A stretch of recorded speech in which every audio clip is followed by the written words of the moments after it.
really a terrible thing.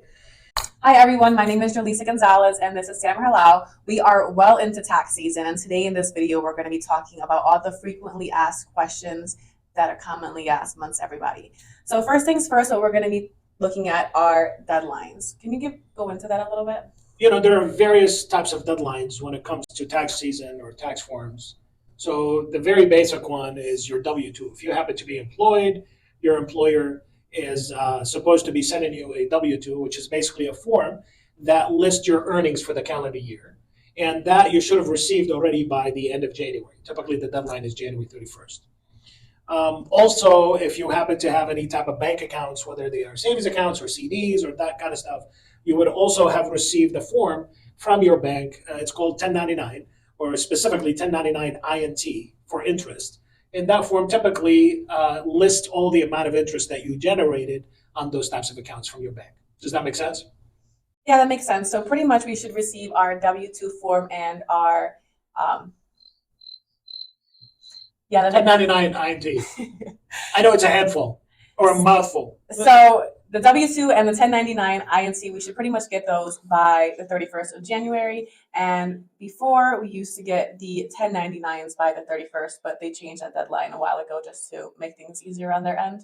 Yeah, so there are different types of 1099 forms. We talked about the 1099 INT. There is also 1099 DIV and 1099 MISC. It's almost like a song here, right? But what happens is that if you happen to have an investment account with an investment company or a brokerage firm, also that company is supposed to be sending you a 1099 that may encompass 1099 INT, may encompass 1099 DIV and the MISC, which basically indicates the various types of incomes that should be reported to the IRS. So, for example, if you own some stuff that pays dividends, like individual stocks that pay dividends or mutual funds that pay dividends, then that would be listed on a 1099 DIV. If you made any transactions buying and selling stuff, may have triggered capital gains or capital losses, that would come on a 1099 MISC for miscellaneous, and so on and so forth. But then a lot of investment firms started to have to send amended 1099 forms just because some of the information that they reported that came to them from the various mutual fund companies was being changed. So they had to reissue those forms. And some of those tax filers have filed their taxes. So there was a lot of redo for the same work, if you will. So what happened is that the brokerage firms and the investment companies, they asked the IRS to extend the deadline. And the IRS decided to extend that deadline by a month. So now that is the end of February is when you're supposed to receive that form. I know a lot of times people get their 1099s from their bank, and then they get their W-2, and then they become anxious about their investment accounts, not knowing that those firms are still waiting because they want to ensure they only issue it once, so you're not having to amend your return. You want me to give you more 1099s, or is that enough? I think that's enough. Definitely sounded like a song. I thought it was a part of the Jackson 5 with the ABC 123s, 1099s. I don't know all of that. So I think that's enough for now. I'm pretty sure our audience is overwhelmed. At least I am. All right, so now that you're done throwing all those different deadlines at me, let's shift gears a little bit. How can people start to get prepared to file their taxes? Sure. So, we all know that the tax filing deadline is April 15th, right? Most years, unless April 15th happens to fall on a weekend, then it becomes the next business day. But so if we know that you're starting to get tax paperwork starting sometime in January, it's probably best practice to set up some sort of a big envelope and make a list of all the different providers that you get tax forms from. So obviously your employer for your W-2, your spouse's employer if that your spouse is working, and then you can start to list, the various banks that you do business with, the various investment companies that you have accounts with, and so on and so forth. And this way, as you get some of that paperwork in the mail, you check that, list, and then you put that paperwork in the envelope. I know in today's world, a lot of people opt for the electronic delivery of documents. You can, after those deadlines, you can go to your accounts online and start to print those forms or generate them in PDF and compile them in an electronic file so you have them all in one place, right? So that would be really a good way to be prepared and that you're not forgetting any forms, because really the worst thing that you could do is have all the forms ready, send them to your CPA, and then prepare your taxes and send them out. All of a sudden another form comes in, and now you have to amend the form, and now you have to start over. So it's a lot of extra work that you can eliminate just by being more prepared and taking your time to ensure that you receive all of the data that you need. That's actually a good suggestion. And something I do is I just keep a list year after year of all the different forms. So I don't really have to start a new list from scratch. I just add new things as needed. So I think that could be very helpful for people because especially when things are coming in electronically nowadays, it can really be hard to keep track of the different items that should be included in your tax return. Exactly. If you really want to be prepared, you should really start working on this in December sometime. This is where you actually contact your investment advisor and hopefully early December and start to look at the portfolio. So if you have an investment account that's a non-retirement account, you might want to make an assessment of how much dividends and interest you've accumulated throughout the year, just so you have an idea what that amount is. But also you can look at potential capital gains or capital losses, and maybe you want to make certain transactions to trigger those excess gains or those losses to be able to offset some additional gains that you may have realized earlier in the year.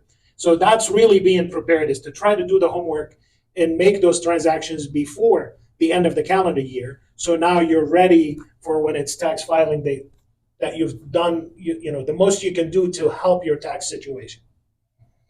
So you said we should start in December? I do, yes. Okay, well, I thought I was well prepared for this tax season, but apparently I may have dropped the ball on that one. So now I know for next year I can work with my favorite investment advisor to help me out with my taxes. Well, not my taxes, but you get what I'm saying. So we've talked deadlines, all the forms of the ABCs and the 1, 2, 3s. We've talked about how they could prepare for the tax season. Now let's talk about refunds. What determines if you get a refund? When we are working, remember first day of your work, you've signed a lot of forms and you filled out a lot of forms. Sometimes you didn't know what they were asking, but you filled them out anyway. Effectively, what you were doing, especially for the payroll portion, is that you were determining, or you were telling the payroll company how much to withhold on your behalf against your state income tax and your federal income tax. So withholding effectively is an estimate that you're giving the IRS based on what you expect your income to be and what your deductions will be. So let's say hypothetically you make a certain income. Let's say you make $100,000 and you think that you need to end up paying $30,000 in total income tax. So every time you get paid, you're sending a portion of that amount. Okay, so by the end of the calendar year, you would have sent the whole $30,000 to the IRS. Now, when it's time to prepare your taxes and file those taxes, now through the deductions that you have, maybe if you realize that you only need to pay $25,000 in total taxes to the IRS. Well, you've already sent them $30,000 throughout the year, but you only really needed to pay $25,000. So what happens is that now you get a refund of that $5,000 excess withholding. Okay, the same thing happens with the state where you file, as well as the municipality where you work. Does that make sense? Yeah, that makes sense. So pretty much, if you get a refund, you're pretty much overpaying in the beginning, and they're just refunding your money back to you, hence the term refund. Exactly right. So the opposite is also true. If you did not send them enough, going back to the same example that I just stated, you ended up owing 25, but throughout the year you only sent them 24. Now when you file your taxes, you have to send them that extra $1,000 that you should have sent them and you did not. And if it's a small amount, usually they don't care. You can send it along with your tax filing. If it's a big amount, if it's a big percentage of what you would have owed, then they're going to actually assess a penalty and plus charge you interest for not sending them the money on time. So you want to be careful that when you're filling out your withholding forms, to really understand what you're asking them to do, and making sure that you're trying to balance this and sending them just the right amount from your payroll. So speaking of refunds, you just reminded me of my one friend, Emily, who just cannot wait to get her refund so she could stick in her savings account. How do you feel about that as a way to save? Well, that's a very interesting question. There are thousands, if not tens of thousands of people that use that method to save, either for an event or for whatever. They say, yeah, we're getting a refund. This is when we take our vacation, or this is when we buy, or whatever. From a planning perspective, remember, I'm an investment planner, and from a planning perspective, having a refund is really a terrible thing. Let me elaborate. So effectively, what you're doing when you have a big refund is that means that you paid the IRS quite a bit of money that you did not need to pay, and then they sat on the money for somewhere between 12 to 14 months before you got to file your taxes and ask for your money back in the form of a refund. So they earned the interest on this money where you could have earned the interest in a savings account, especially in today's interest rate environment. You could have made 5% on this money somewhere between 12 to 14 months instead of having the IRS enjoy that interest. So, as far as I'm concerned, having a big refund is not really a good thing. So, what you should be doing when you file your taxes, if you notice that you're over withholding and you're giving the IRS more than you should have, and you're ending up with a big refund, is that go back to your employer and make an adjustment to those withholdings. So reduce those withholdings if you think the following year is going to be similar tax wise. And this way, you get to put that money in your savings account and earn the interest yourself on it. Make sense? Makes sense. So pretty much take a close look at this year's refund. If it seems like a lot, you may want to consider working with your employer to fix those withholdings. So that way you can take the extra money throughout the year and put it in a savings account or an interest in it possibly. Exactly. You should keep the interest, not have the IRS get the interest. I do like free money. I feel like the general idea is you want to have a giant refund. So maybe after watching this video, some people could change the way they do things. So now let's talk about the different forms, the W this, the W that, the 1099, all those things. Can you summarize and break those down for us? Yeah, I mean, unfortunately, we live in a country with a very complex tax code, right? So they got to differentiate between the different forms. So each form has its own name and title. Just generally speaking, the basic one that the most common is a W-2. A W-2, if you're employed, you receive a W-2 at the end of the year that effectively states what your total earnings were for that calendar year, right? So it lists the earnings. It also lists the various deductions or withholdings that happened from your pay. For example, the withholding that went to the IRS is listed in there, how much you paid towards Social Security taxes, how much you paid in Medicare taxes, how much withholdings went to the state in which you operate, to the municipality in which you operate, and so on and so forth. So that is what a W-2 is, right? It tells the whole story about where the money went from your payroll. But then also, if your income is derived from Social Security or from a pension type of arrangement, then you receive what is called a 1099 SSA for Social Security or 1099-R for the pension income. And there may be a withholding on there. There may not be. That is typically up to the elections you made when you started that income, if you opted for withholdings or not. So those are some of the most common forms, in addition to the ones we listed earlier, such as the 1099 INT from any bank accounts that are generating interest, 1099 DIVs, 1099-Rs from any retirement accounts, if you took distributions from your IRA, for example, and so on and so forth. So in a nutshell, depending on where your money is coming from, you're going to have a different type of form for each of those sources. Exactly. It's not just where it's coming from, but also the type of income. If it's interest income or dividend income, because sometimes interest income is taxed at a different rate from dividends, or dividends, depending on whether they're qualified or not qualified. I don't really want to go into a lot of details about the various incomes, but they basically tell the story of the type of income you receive, as well as where it's coming from. So you mentioned a lot of different things, but one thing that really stood out to me is that you have to pay taxes for the state and municipality that you live in. Can you go a little bit further into that? We are surrounded by various types of government. So it's not just the federal government, also the state government, the county government, the municipality where you live, the municipality where you work. All of those governmental bodies have budgets. They provide services to their citizens. So from building and maintaining roads and highways to bridges and so on and so forth. So that money has got to come from somewhere, right?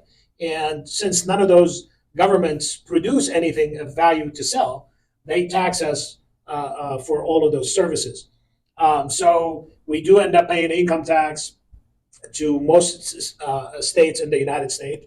There are some states in the U.S. that do not charge you income tax, but they make it up from somewhere else because they still have to provide the services.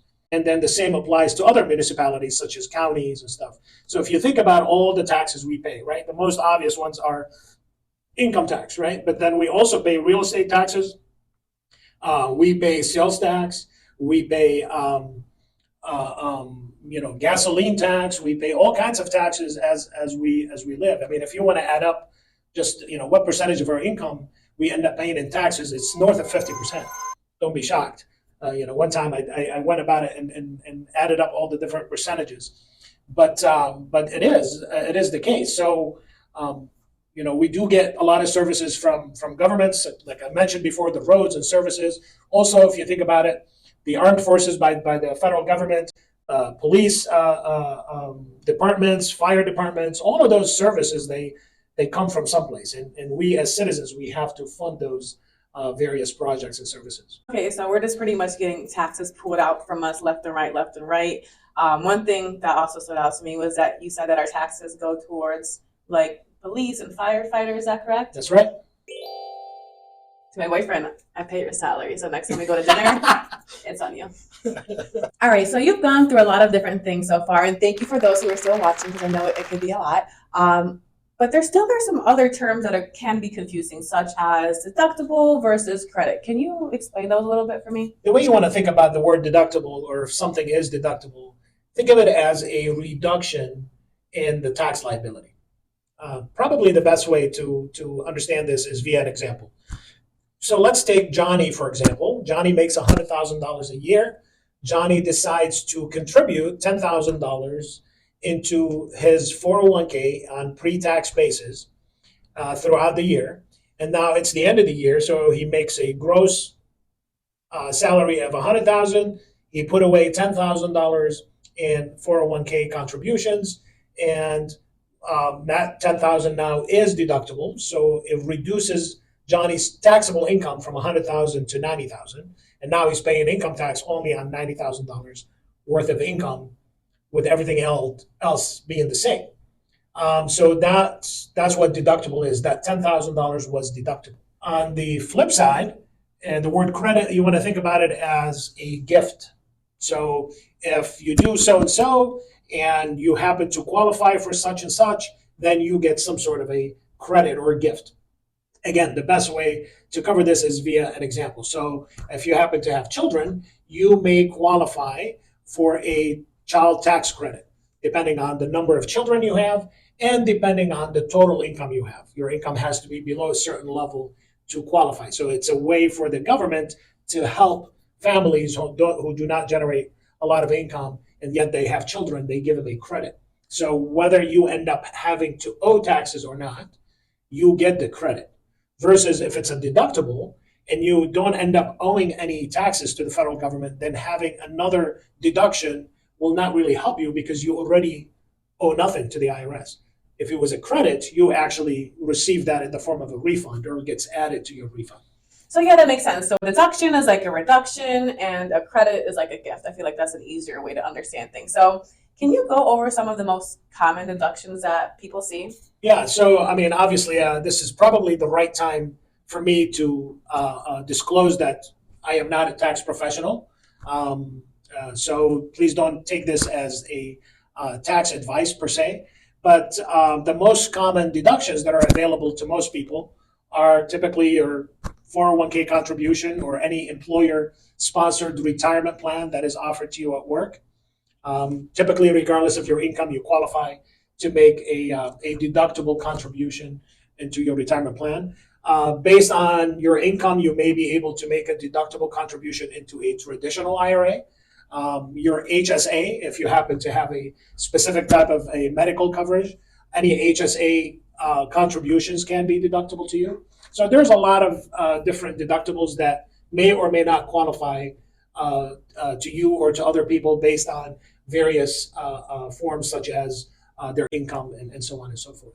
Probably the best idea is to consult with your tax professional and figure out what the best things would be for you, which I'm assuming they would do that automatically anyways if you have a good CPA. Exactly. I mean, I believe that having somebody helping you with your taxes is not just to prepare your tax return. As a matter of fact, I think the best job that a tax professional can give their clients is by giving them advice and consulting them on things that they should be taking advantage of that applies to them in their situation, based on their family, based on their total income, based on where they live, and so on and so forth. So like Samra said, we're not tax professionals, and we definitely do not play one on TV. We did provide a lot of good information today. I'm sorry. Samra provided a lot of good information today, and I just sat here and tried to understand and explain where I could. But if you do have any questions related to your investments, planning, any of that type of stuff, please do not hesitate to reach out, and we'll be there for you.